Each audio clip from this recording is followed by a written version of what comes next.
Okay, so earlier on I promised a friend that I would continue my live videos on talking about media. Earlier on I talked about Downton Abbey and then got distracted.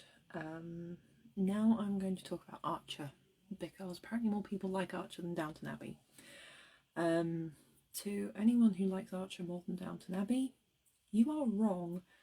Downton Abbey is a much better show. It's just gonna throw that one out there. Downton Abbey is a masterful piece showing the slow decline of the British upper classes and examining change and getting older and being replaced. Archer is a show about awful people doing horrible things. So, for many years, I very much resisted watching Archer. I find it difficult to engage with media that my friends rave about. And when it first came out, Archer was very, very popular amongst the people that I considered my friends. And the amount they talked about it just put me off completely. I was like, oh, I'll get around to watching it at some point. It's sort of seeped into the pop culture consciousness to the fact where quite a lot of people now unknowingly quote it a lot. And I still resisted watching it. And then for a couple of years, or at least it felt like years, I don't know, great concept of the passage of time. My housemate used to watch it quite a lot. So whenever I would come home, I would hear people shouting at each other from a TV in various stages of panic and incoherence, and they just sounded loud and annoying. So I had no interest. At some point later, I tried to watch a couple of episodes of it on my own because I was like, okay, now I'll give this a shot. So I watched a couple of episodes from the first season and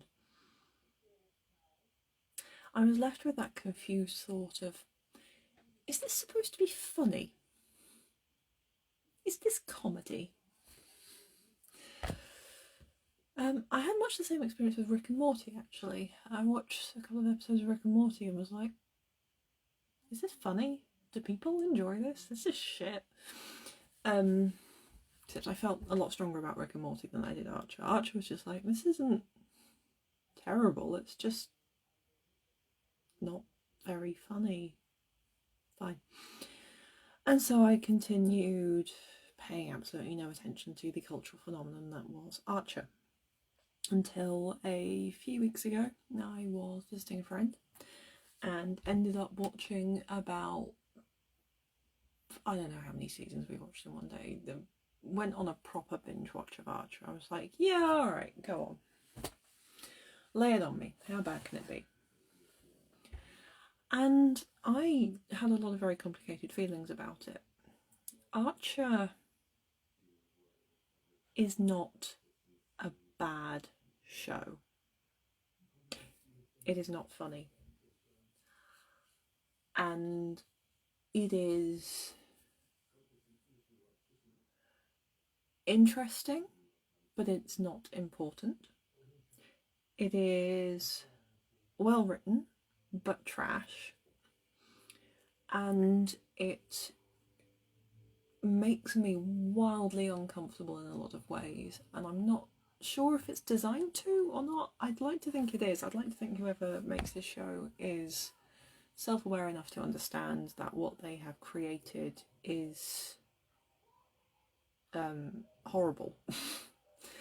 For people who don't know Archer, I guess you must live on under a rock.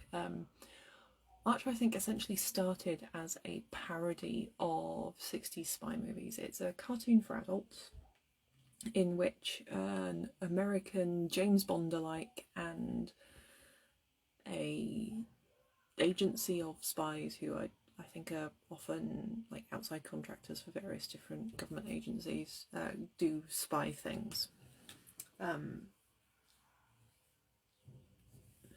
And I believe it is supposed to be intentionally farcical. because these people are awful. They are good at their jobs to a given value of good, but and they're not good people. And I think one of the quotes about Archer himself, who is the main character of the show, and sort of the main spy of the agency, is that he is just as likely to be super effective and complete the mission in record time as he is to accidentally create an international incident. I think that's where the comedy is supposed to be, but it's a bit lost on me at times. At times, all the time. It's not funny. It's really not. So, all that said, I didn't hate it. I sat and I watched it, and I found it very interesting. It's quite well written.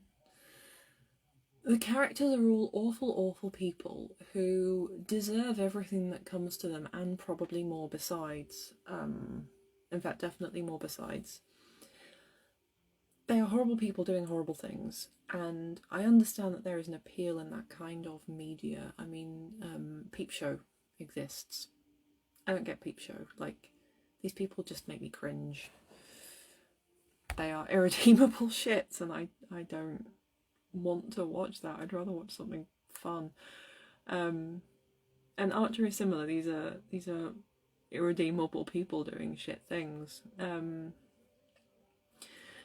And one of the problems I have with Archer as a piece of media, it is not critical of itself. And I think there's definitely room in the world for media which just is, and it doesn't have to justify itself within its own narrative. That's fine. But I find it annoying when it doesn't actually... It very rarely calls itself out for the things that it do. Donald's just commented about Archer himself. I'm going to talk a little bit about the character of Sterling Archer. He is an alcoholic. He is repeatedly said, referred to, and it's speculated on within the show that he may or may not have been autistic. He is the product of a dysfunctional home life. He was raised by his mother's butler. His mother was an international spy before him who has no idea who Archer's dad was, because she was that kind of spy that sleeps with people for information. Sterling Archer is an alcoholic narcissist who believes he's always right. He is abusive, he is violent, he is lazy, he's a misogynist, he's not racist. He mocks his colleagues for various things. He's, from what I remember, he's actually one of the few people that doesn't mock his gay co-worker for being gay. He is massively prejudiced against robots, but that's neither here nor there. He is a womanizer, and he is an overgrown man-child. And he has a gun. He's not a particularly nice person. He treats everyone around him like shit, and doesn't ever really suffer any consequences for it. The only consequences he suffers for the things that he does is when he decides that he needs to pay the price for something. He is never called out externally. He's never brought to task really in any meaningful way. He has a cancer scare at one point, and cancer's a terrible thing, and he is comforted through it by these people who he spent all this time abusing and being generally horrible to.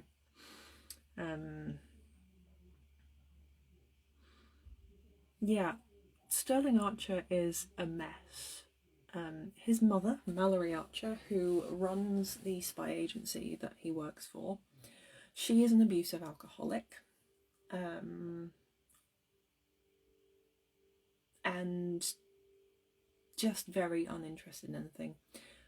Archer and his mother Mallory are in an emotionally incestuous relationship,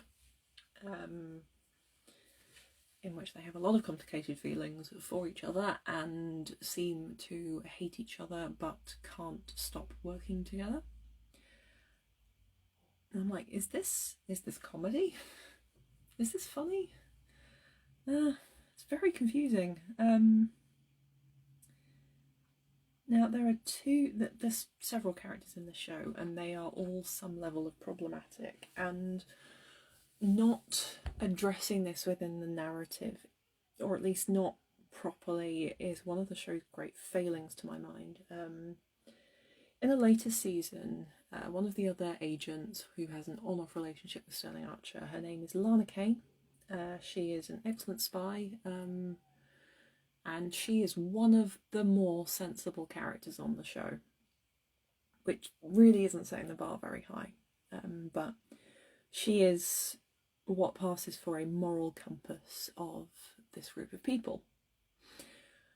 Lana Kane steals the frozen sperm that Archer put aside when he went through cancer treatment and impregnates herself with it without his consent or permission, and then introduces him to his own daughter. But they weren't dating at the time. Archer is, in one of his more completely reasonable moments, he's fucking shocked by this and goes as far away from her as he possibly can and goes on a bender while he comes to terms with the fact that this woman, one of his only friends in the world, despite their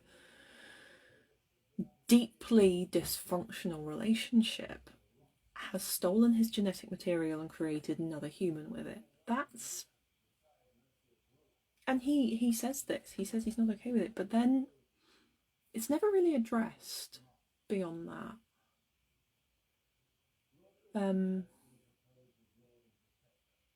It's weird. Later, he comes to terms with the whole being a dad thing, and he and Lana end up in a relationship again, and they are significantly less dysfunctional this time around. You know, good on them. People can change, but that's such a huge erosion of trust that is apparently solved by going and getting shit-faced drunk and then drugging and kidnapping Lana and taking her to Wales so you can have a talk about it. While he does this, he leaves their infant daughter in the care of Mallory, his mother, who is constantly fat-shaming the baby and threatening to put it on diet pills. To his credit, like, this is another one of the only things in the show, whenever someone says anything abusive about the baby, that is the only point where anyone calls them out.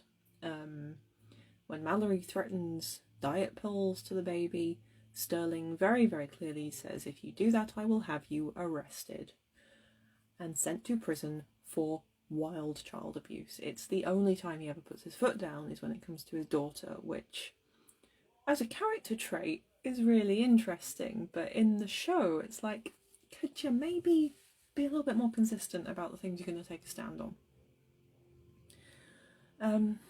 Yeah, Lana is controlling. She is manipulative.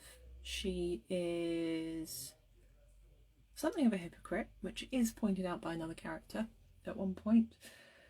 And she is just generally a really unpleasant person. She's, as I said, she's what passes for the moral compass of the group, and she's not evil, she's just really unpleasant quite a lot of the time.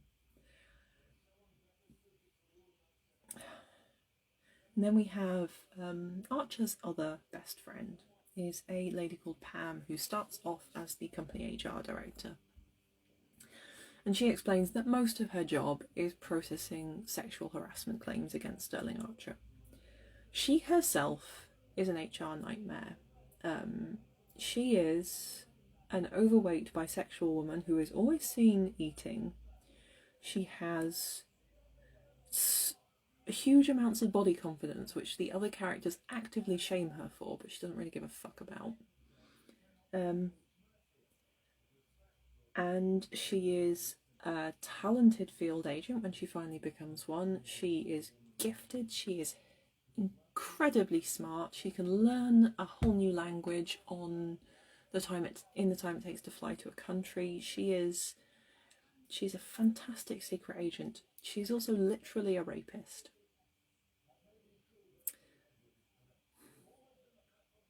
And that, as far as I'm aware, never gets called out, that it is not okay, the things that she does.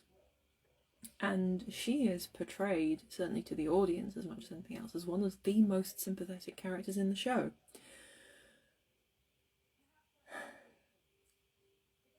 And you're sort of left with not many people to root for in this show. It's a theme that goes on and on and on in this. Most of these people are irredeemable bastards. Probably the only character who actually has, I want to use the words narrative consistency, but I don't think that's what I mean. The only character who is an awful person, but who isn't given a free pass for it, is to some extent Dr. Krieger. Dr. Krieger is a clone of Hitler, supposedly. Like, that's where we're drawing the line here. That's the only character who really gets much ongoing chastisement for the shit that he does. And Cyril, I guess, who is an awful human being and is the company accountant. Like, he is constantly lambasted as being utterly pathetic, and he is. He's very, very clever, he's just not very practical. And he's also an arsehole, and he gets shat on from a great height because of this, over and over and over again. And it's played for laughs because he absolutely deserves it, but he's one of the only characters that seems to get what he deserves. And it's a really interesting show, and all of these characters are very compelling, but it's not funny. And it is sometimes very difficult to watch. That's my takeaway. I will continue this in a bit.